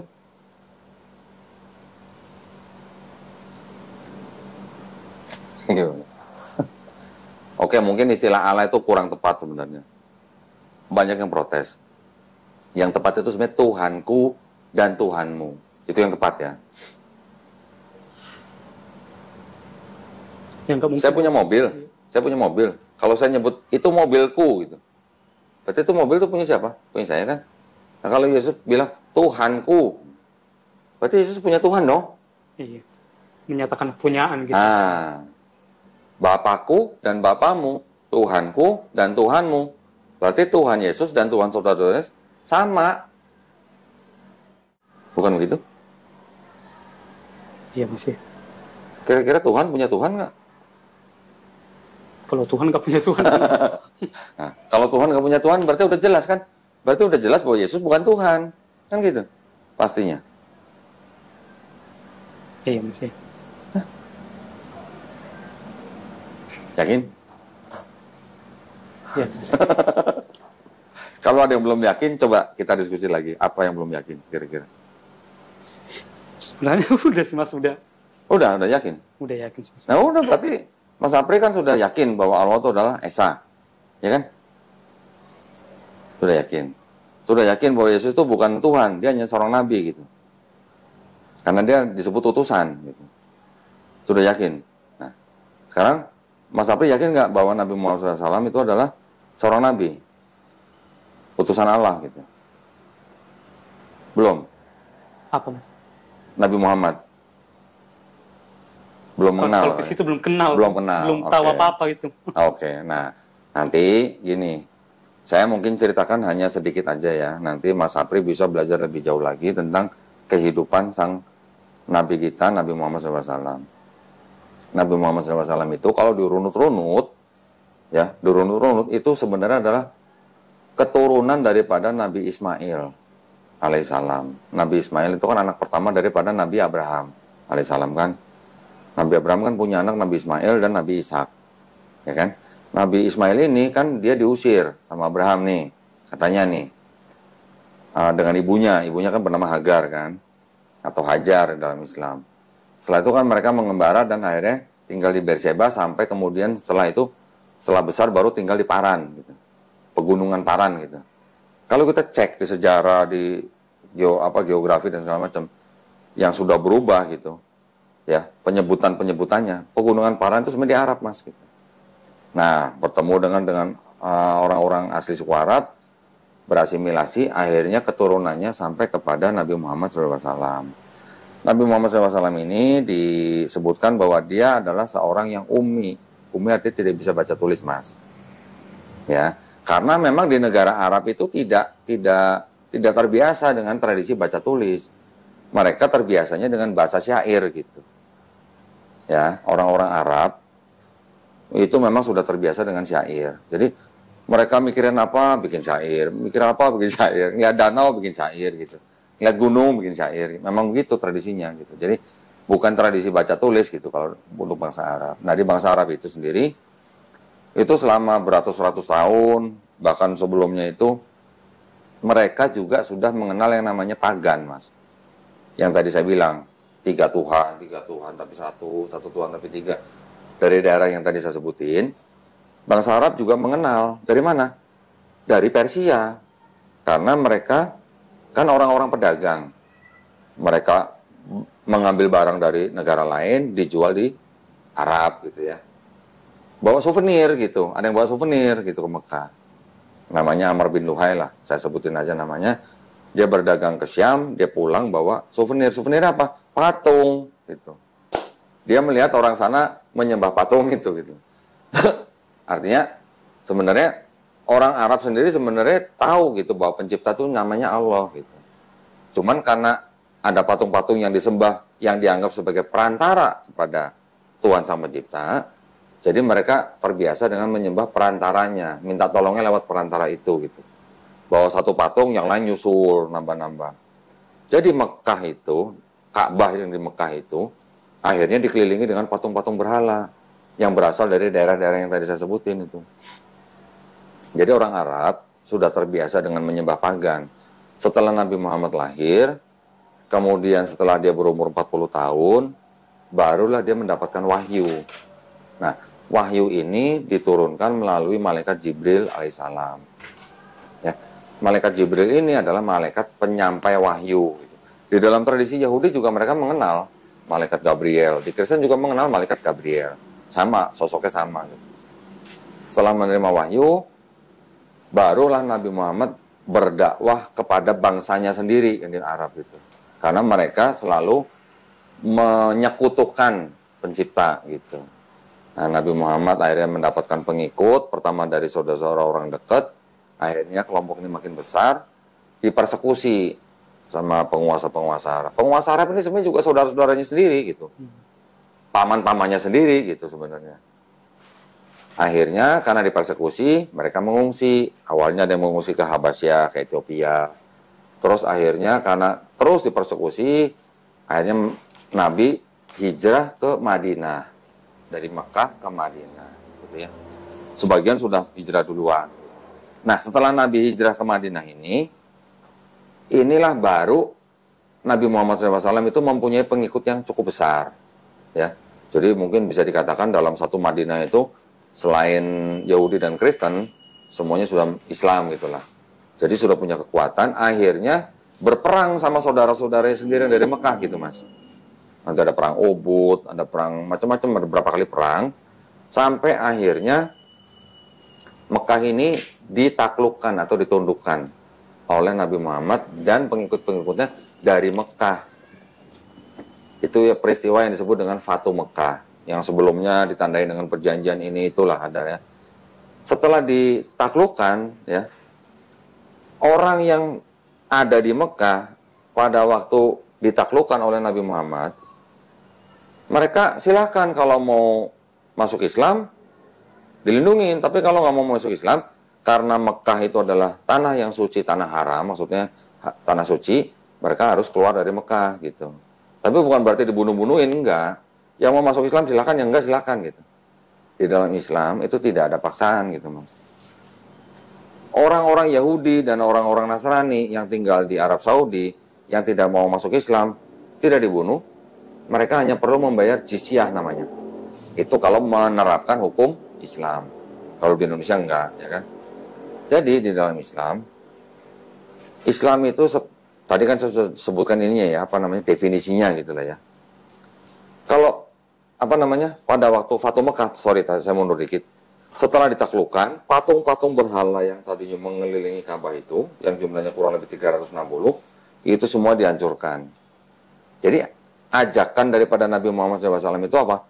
Hanya untuk kembali menyembah kepada satu pencipta. Gitu. Siapa? Allah Subhanahu Wa Taala. Nama Allah Subhanahu Wa Taala sendiri itu dulunya sebenarnya sudah dikenal oleh orang-orang Arab, tetapi mereka menyalahgunakan nama itu sebagai dewa gitu. Ada yang bilang dewa bulan, ada yang bilang punya 3 anak gitu. Jadi pada akhirnya setelah Nabi Muhammad SAW akhirnya menguasai Mekah, barulah bangsa Arab ini berubah dari bangsa yang terbelakang baru menjadi bangsa yang beradab gitu. Sebelum diturunkan Islam di Mekah, bangsa Arab itu atau suku Quraisy itu adalah bangsa yang ini, Mas, contohnya, Mas. Kalau mereka punya anak perempuan, itu dikubur hidup-hidup. Itu namanya bangsa apa itu kalau begitu? Bayi perempuan dikubur hidup-hidup. Itu yang melakukan adalah suku Quraisy. Nah, setelah Quran turun, setelah Nabi Muhammad SAW berdakwah, yang tadinya hal-hal seperti itu, bahkan perbudakan, minuman keras, itu semuanya step by step itu semua dihilangkan. Semua dihilangkan. Jadi yang misalnya istri misalnya, sebelum ada Quran dan Sunnah, orang-orang Arab di situ bisa punya istri yang unlimited gitu. Berapa aja boleh gitu, nggak ada aturan. Setelah ada Islam, dibatasin maksimal 4 gitu. Gitu. Yang tadinya homer itu ya, minuman keras itu udah terbiasa siapapun boleh minum, step by step dihilangkan. Karena ada orang yang habis minum homer sholat gitu. Jadi dilarangnya dengan bertahap. Begitu juga dengan perbudakan. Perbudakan lama-lama juga dihapuskan dengan cara apa? Pernikahan, misalnya membayar denda. Akhirnya hilang perlahan gitu. Tapi Kristen gimana? Sampai abad 19 sampai abad 20 masih mempraktekkan perbudakan di Amerika sana. Ya kan? Islam ini yang membawa bangsa Arab dari masa yang disebut masa jahiliyah menjadi masa yang beradab dan berakhlak gitu. Nah, Quran ini, apakah Quran ini karangan Nabi Muhammad? Kan banyak pertanyaan begitu kan? Apakah Quran ini tulisan Nabi Muhammad sendiri gitu, karangan gitu? Ternyata enggak. Kita bisa buktikan bagaimana caranya. Kita tahu lah ya, ilmu pengetahuan tahu ya. Ya kan? Di dalam Quran, ini kalau tradisi di dalam Islam kan, Quran itu adalah wahyu yang diturunkan Allah Subhanahu Wa Taala kepada Nabi Muhammad SAW melalui malaikat Jibril alaihissalam. Ya. Setelah diturunkan, di dalam Quran itu banyak ayat-ayat yang berhubungan dengan ilmu pengetahuan, Mas. Ya, contoh, kalau kita mendaki gunung, ya, pernah mendaki gunung? Pernah? Pernah. Kalau kita mendaki gunung makin tinggi, udaranya makin tipis atau makin tebal? Udaranya. Kalau makin tinggi makin kuat lah, anginnya kencang. Anginnya, tapi oksigennya makin sedikit O2-nya. Semakin sedikit. Berarti kalau makin tinggi kita ke atas, kita makin susah bernapas atau makin mudah bernapas? Asma ya. Makin susah bernapas ya. Nah, di dalam Al-Quran sudah disebutkan di dalam surat Al-An'am ayat 125. Jika Allah mengendaki seseorang mendapatkan sebuah hidayah, Allah akan menjadikan dadanya lapang untuk menerima Islam. Tetapi kalau Allah mau membiarkan dia dalam kesesatan, Allah akan menjadikan dadanya sesak dan sempit seperti mendaki langit. Bayangin Mas, ini ayat turun di abad ke-7 ya. Sekarang kita abad ke berapa nih? 21 kan? 21. Abad ke-7 sudah dikatakan bahwa kalau kita mendaki langit, dada kita akan sesak dan sempit. Kira-kira siapa yang ngajarin Nabi Muhammad kalau mendaki langit itu dada kita akan sesak dan sempit gitu? Siapa yang ngajarin kira-kira? Padahal ilmuwan itu baru tahu di abad ke-17. Beda 1000 tahun tuh. Baru tahu bahwa makin tinggi kita ke atas, udara makin sempit, kita makin nggak bisa bernapas. Yang tahu namanya Pascal di tahun 1648. Jadi mungkin nggak itu karangan Nabi Muhammad SAW? Apakah Nabi pernah terbang, istilahnya naik gunung yang tingginya ribuan meter gitu sampai dadanya sempit? Sepertinya saya belum pernah baca gitu. Artinya di dalam ayat itu nggak mungkin karangan manusia pada zaman itu gitu. Karena pada zaman itu orang tidak ada yang mendaki langit sampai ribuan meter gitu. Kok baru ketawanya sekarang gitu? Pernah dengar Big Bang Mas? Pernah dengar? Teori penciptaan alam semesta. Di dalam Quran udah disebutin Mas. Pada mulanya kami menciptakan langit dan bumi bersatu, kemudian kita pisahkan. Siapa yang ngajarin Nabi Muhammad teori Big Bang? Abad 7 tuh Mas. Abad 7 tuh. Big Bang kapan dikeluarkan oleh ilmuwan? Baru 50 tahun yang lalu. Ya kan? Ini adalah kita mau pakai standar gitu. Kan pertanyaan kita, apakah mungkin Al-Quran ini dikarang oleh seorang manusia gitu? Ya kan? Quran diturunkan di abad ke-7, sedangkan kita baru tahu ada teori Big Bang itu baru 50 tahun yang lalu. Dari mana ceritanya orang yang tidak bisa baca tulis, yang hidup di abad ke-7, kok bisa tahu alam semesta ini diciptakan dulunya satu, kemudian dipisahkan?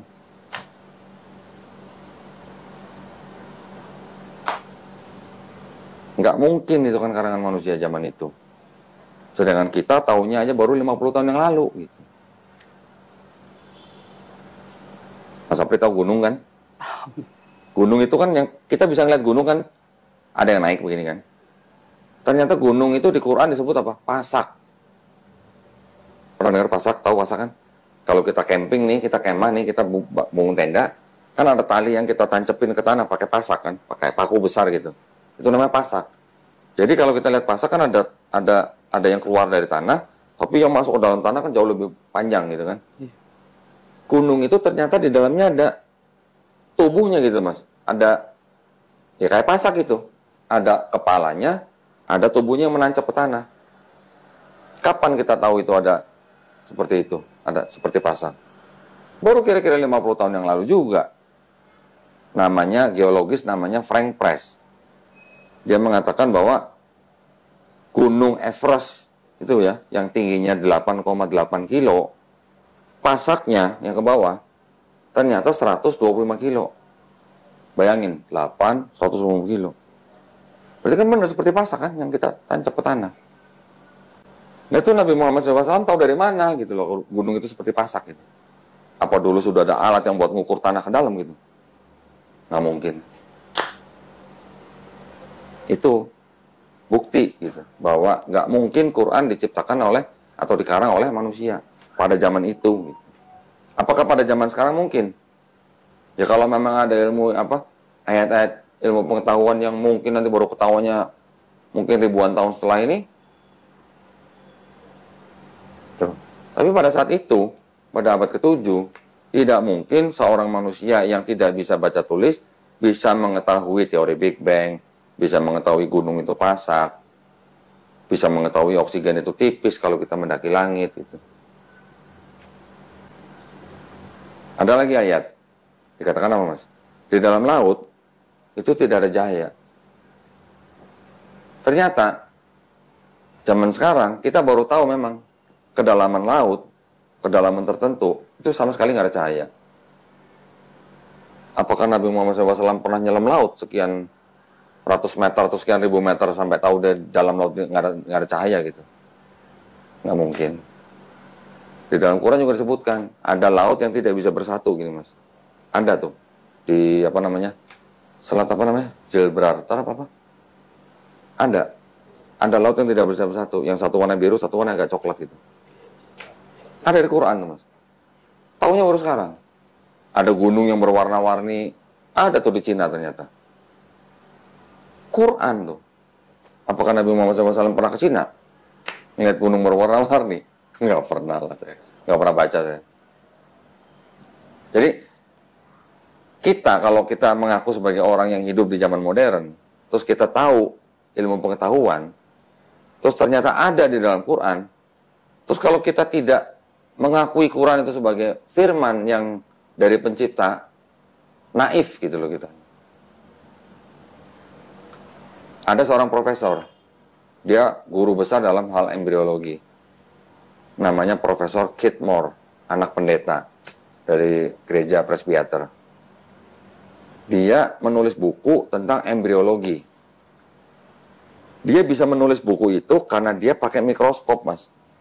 Kalau nggak ada mikroskop, dia tidak mungkin bisa menulis buku itu. Nah, bukunya ini dipakai di seluruh perguruan tinggi bidang embriologi. Gitu. Dia menulis teori di bukunya bahwa embrio itu berumur sekian, prosesnya begini, gitu lah. Akhirnya pada suatu ketika dia diberitahu dan dia diundang oleh pemerintah Arab Saudi untuk menjelaskan bukunya dia. Ternyata di Arab Saudi dia baru mengetahui bahwa di dalam Quran sudah disebutkan.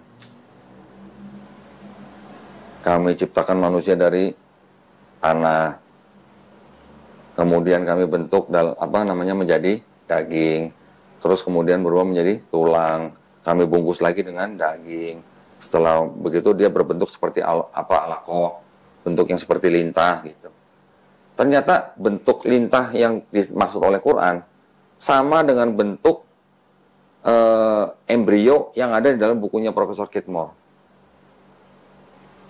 Sampai akhirnya Profesor Keith Moore bikin konferensi pers di Arab Saudi, dia mengatakan bahwa tidak mungkin Al-Quran ini karangan Nabi Muhammad. Ini pasti berasal dari Sang Pencipta. Karena Nabi Muhammad belum punya mikroskop. Masuk ya, bisa dipahamin ya. Coba, nanti ayat-ayatnya kalau mau bisa saya kasih semua. Jadi tidak mungkin Nabi Muhammad yang mengarang gitu loh. Karena dia nggak pakai mikroskop, dia tidak bisa baca tulis, dia tidak pernah kemana-mana, nggak pernah mendaki langit, nggak pernah nyelam ke laut, nggak pernah ke seluruh dunia gitu. Kok bisa ditulis gitu loh, dalam buku itu, dalam Quran gitu loh. Nah, dan Nabi Muhammad SAW itu juga mengajari pengikutnya untuk beribadah semuanya atas tuntunan dari malaikat Jibril alaihissalam. Itu yang disebut dengan sunnahnya ya. Nah, kita yang mengikuti, kalau kita tilik-tilik lagi ke belakang, mirip gitu dengan ibadah-ibadah nabi-nabi sebelumnya yang dari Bani Israel gitu. Jadi sebenarnya kan ini bukan agama baru gitu. Tapi ini agama penerus daripada nabi-nabi sebelumnya. Kalau sekarang sebutannya Islam, itu hanya sebagai istilahnya apa ya? Sebagai identitas gitulah, atau sebagai institusi gitulah, identitas agama gitu. Tapi sebenarnya prakteknya, pesannya itu semuanya sama dengan nabi-nabi sebelumnya. Gitu. Ada yang mau bertanya? Udah pas, Mas. Udah pas. Kayaknya tadi cuma dengerin doang tapi belum tanya. Kirain ada yang mau bertanya? Udah pas, udah pas. Cukup?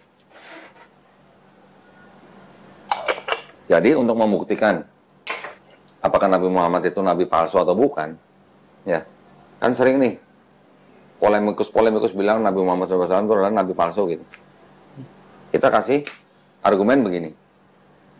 Nabi Muhammad SAW dari mulai dia kecil sampai remaja sampai dewasa sampai menikah bahkan ya, sampai menikah itu temen semua orang yang mengenal dia menyebut dia dengan julukan apa, Mas?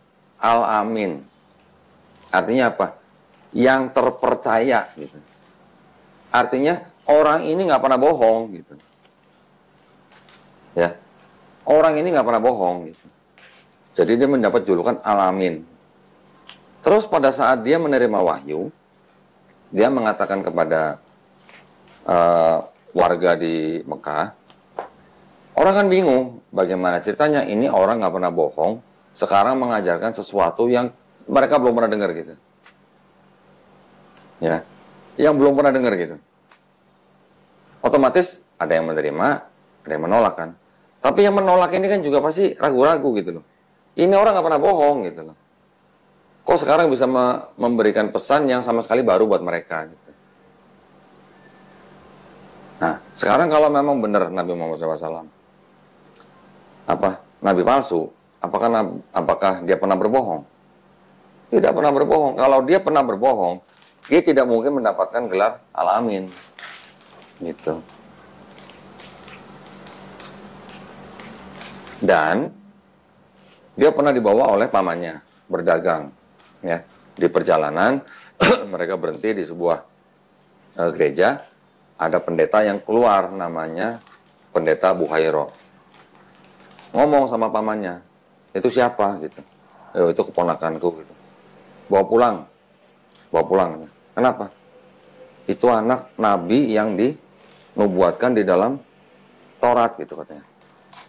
Pendeta itu tahu karena dia baca, ada tanda-tandanya gitu.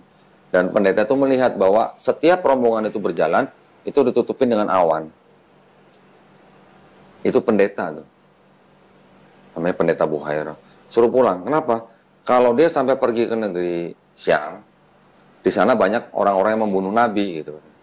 Maka disuruh pulang. Jadi dari kecil memang Nabi Muhammad SAW itu sudah sudah menjadi orang kesayangan gitu. Dari pamannya juga kesayangan, dari teman-temannya, dari saudaranya semua sampai dia mendapatkan gelar Al-Amin. Itu. Banyak tuduhan-tuduhan dari orang-orang yang membenci Islam dengan sebutan nabi palsu dan segala macam, itu semuanya mudah dijawab. Gitu, Mas. Mulai dari kecil udah dipercaya gitu. Sudah. Dia dari kecil sebelum lahir ayahnya udah meninggal, ya. Kemudian dia masih kecil ibunya juga meninggal. Jadi dia dibesarkan oleh pamannya. Gitu. Nanti Mas boleh baca. Ini di sini ada Sirah Nabawiyah. Nanti Mas yang mau baca silahkan. Bagaimana kita percaya cerita-cerita itu benar? Bedanya gini Mas. Kalau di dalam Islam itu ada yang namanya tradisi sanad dan perawi. Sanad itu artinya jalur, chain of narration namanya. Jalur cerita ini diceritakan oleh siapa, sampai kepada Rasulullah gitu. Ya, jalur ini nggak boleh ada yang cacat. Ada satu periwayat yang cacat, gugur statusnya, turun statusnya. Ya, jadi kalau status yang paling tinggi itu namanya sohi. Sohi itu artinya benar, otentik gitu. Kalau ada pencerita atau periwayat yang pernah bohong, pernah nggak benar, itu riwayat itu akan turun derajatnya menjadi hasan. Hasan itu masih bagus, tapi masih tidak otentik banget lah. Nanti kalau ada periwayat yang nggak benar lagi, turun lagi menjadi doif, turun lagi menjadi maudhu. Kalau di Bible, ada nggak bahwa cerita-cerita itu benar berasal dari Yesus gitu? Penulisnya siapa aja nggak tahu gitu. Itu bedanya Mas. Jadi kalau di dalam Islam, orang membuatkan cerita atau hadis itu nggak sembarangan. Itu ada ilmunya, ada penelitinya gitu. Imam-imam yang menyusun hadis itu rela berjalan ratusan kilo, bahkan ribuan kilometer, hanya untuk menentukan hadis ini sesuai atau enggak gitu. Saking ketatnya gitu, sampai begitu. Nanti selanjutnya Mas Apri bisa belajar lebih banyak soal Islam. Itu ya. Ada yang mau ditanyain? Kalau ditanya enggak ada Mas. Udah nggak ada? Nggak ada ya? Oke, cukup. Ustaz Agus, ada yang mau tambahin?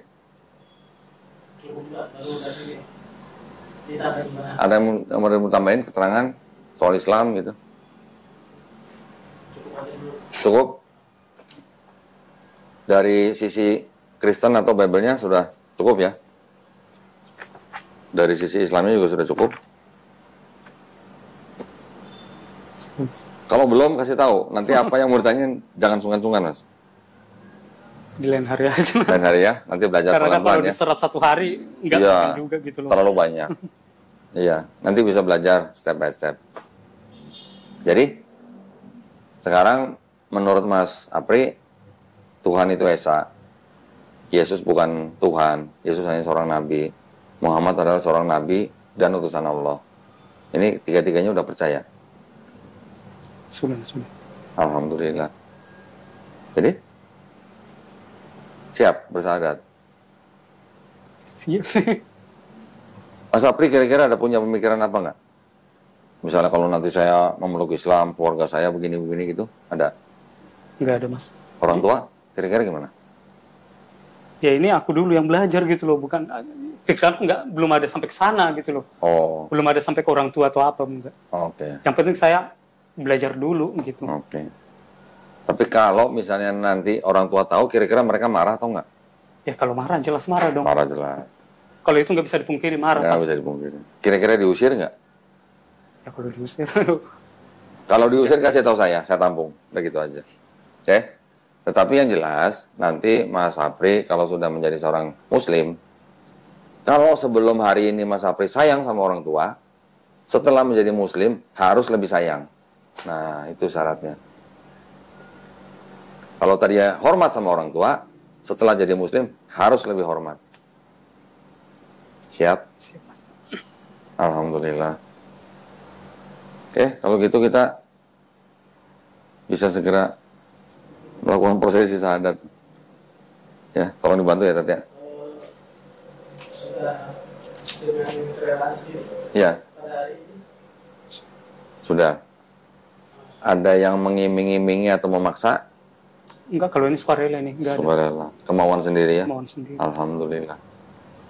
Ya sudah, sebentar. Enaknya di mana, Tat? Mau di sini, mau di meja? Di sini aja. Saya ambilin ini dulu ya, sebentar ya.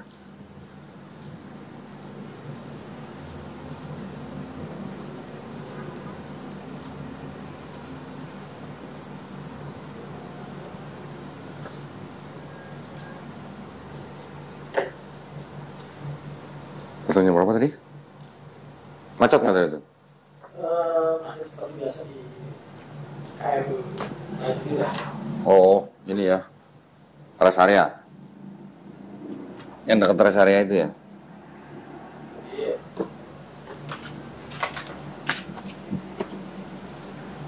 Kalau gitu nih saya pindahin aja ini ya, kameranya.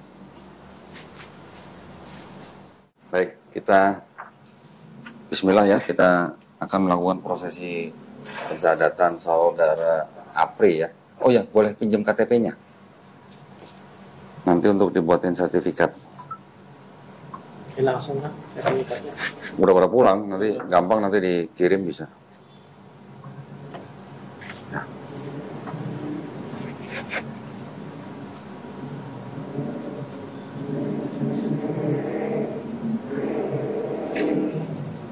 Nyebutnya kok susah ya, Kabupaten Humbang Hasun Lutan. Baru denger sih. Humbang Hasun Lutan. Ini Tapanuli Utara ya? Pemekaran. Oh, Pemekaran. Oh.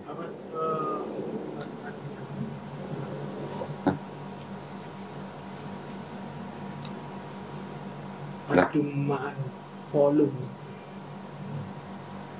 Kabupaten Humbang Hasun Lutan, Sumatera Utara. Baik, ya kita mulai ya. Bismillah. Di hadapan saya sekarang ada saudara Mukhtar Pandiangan dengan panggilan Apri ya. Oke. Menyatakan keinginannya untuk memeluk agama Islam ya. Sebelumnya Mas Apri ini beragama Kristen ya, betul ya? Kristen ya.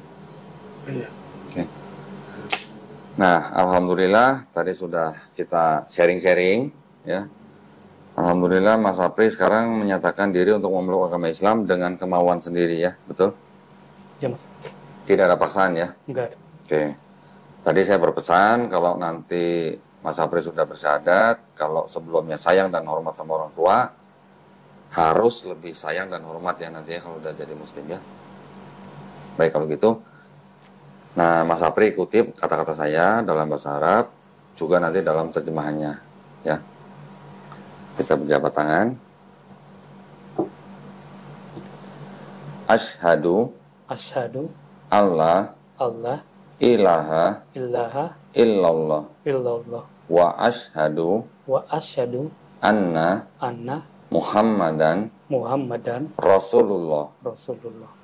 Aku bersaksi Aku bersaksi tiada Tuhan tiada Tuhan selain Allah, selain Allah, dan aku bersaksi dan aku bersaksi Nabi Muhammad Nabi Muhammad adalah utusan Allah. adalah utusan Allah. Alhamdulillah.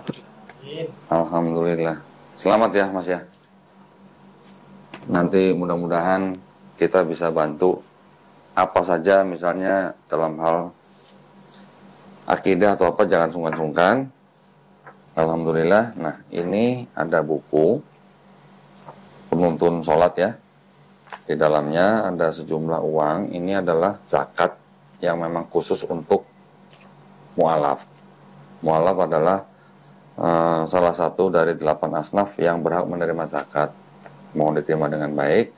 Nanti Mas Apri setelah pulang dari sini mandi junub ya, mandi hadas besar gitu ya. Iya. Setelah itu baru mempelajari ini, bertahap aja step by step. Ya, nggak perlu terburu-buru. Sebisa mungkin melaksanakan sholat awal-awal menjadi makmum dulu ya. Dengan temannya atau di masjid, usahakan di masjid gitu. Oke. Dan perlu saya berikan pemahaman bahwa di dalam Islam itu setiap bayi Mas ya, yang lahir itu sebenarnya fitrahnya muslim. Kan tadi saya sudah jelaskan, muslim artinya orang yang berislam atau berserah diri kepada sang pencipta ya. Jadi setiap bayi yang lahir itu sebenarnya nature-nya atau sifatnya atau fitrahnya itu adalah muslim. Dia menjadi Kristen, menjadi Yahudi, atau menjadi Majusi, atau menjadi apapun karena orang tuanya, biasanya gitu ya. Namun pada saat dia sudah mendengar tentang Islam, mengenal Islam, dan akhirnya menerima Islam, ya, atau memeluk Islam, Sebenarnya dia tuh bukan pindah agama, tapi itu dia kembali kepada fitrahnya, Mas. Kembali menjadi manusia yang berserah diri hanya kepada satu pencipta, gitu ya. Dan alhamdulillahnya di dalam Islam kita juga memahami bahwa setiap orang yang masuk Islam atau memeluk Islam, insya Allah dosanya dihapuskan, Mas. Ya, dosa-dosa yang dulu Mas April lakukan semenjak akil balik sampai hari ini insya Allah dihapuskan. Tapi dengan catatan nanti Mas April harus menjalankan Islamnya dengan baik. Ya, dan alhamdulillahnya lagi segala kebaikan yang Mas April dulu pernah lakukan semenjak akil balik sampai sekarang, insya Allah tidak dihapus, tetap dicatat sebagai amal kebaikan. Ya, jadi alhamdulillah pada hari ini kita sudah mendapatkan saudara baru, ya, saudara dalam iman. Setiap Muslim adalah bersaudara, Mas. Jadi Mas Apri nanti mau di Jakarta, mau di Sumatera Utara, misalnya punya kesulitan apapun, jangan sungkan-sungkan hubungin kami, ya. Kita juga ada teman di Sumatera Utara, ya. Alhamdulillah, kalau begitu, ini KTP-nya saya kembalikan. Nanti kita buatkan sertifikat, mau dikirim lewat kurir boleh, mau diambil ke sini juga boleh, ya, begitu ya. Alhamdulillah, kalau gitu sekarang kita tutup dengan doa. Mohon bantuannya, Ustaz Agus tutup dalam doa ya. Baik, kita berdoa. Kali ini kita mendoakan saudara baru kita, saudara Mukhtar aja dulu. Mukhtar aja. Apri, ya. Apri aja. Atau Apri yang telah kembali kepada Islam. Marilah kita tundukkan hati kita dan memohon kepada Allah Subhanahu wa taala dengan beristighfar bersama-sama. Astaghfirullahaladzim, astaghfirullahaladzim, astaghfirullahaladzim. Alhamdulillahirabbil alamin. Wassalatu wassalamu ala asyrofil anbiya'i wal mursalin wa ala alihi wa sahbihi wat tabi'in. Allahumma ighfir lana wa limasyayikhina wa li jami'il muslimin wal muslimat wal mu'minin wal mu'minat al ahya'i minhum wal amwat.